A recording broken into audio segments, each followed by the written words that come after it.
Protesters relentlessly interrupted Secretary of State Antony Blinken and Defense Secretary Lloyd as they told the Senate Appropriations Committee why the Biden administration is asking for an additional $106 billion, including $61.4 billion for Ukraine, $14.3 billion for Israel, $13.6 billion for border protection, and $10 billion for humanitarian assistance. And only firm American leadership can ensure that tyrants and thugs and terrorists worldwide are not emboldened to commit more aggression and more atrocities.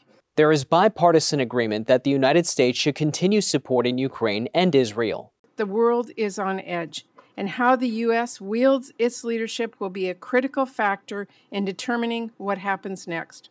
Republicans added that they want to beef up security at the southern border. What we're working to do from the perspective of the State Department is to work closely with other countries to get them to assume their share of responsibility in dealing with this migration. And that means, and it's in the budget. With all due respect, it's not working. Senators also expressed concern about humanitarian aid being stolen. Blinken explained that both Israel and Egypt check every truck at Rafah Gate on the Gaza border. These United Nations trucks then go to UN-run distribution sites. We're then able to do monitoring on the other end by contacting the designated recipients to ensure that it's actually gotten to where it's supposed to go.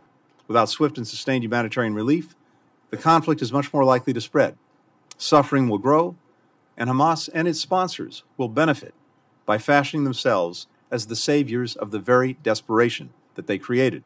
Blinken said there will inevitably be some spillage, but as of his testimony, that had not happened.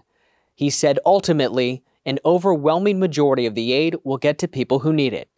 Straight from D.C., I'm Ray Bogan.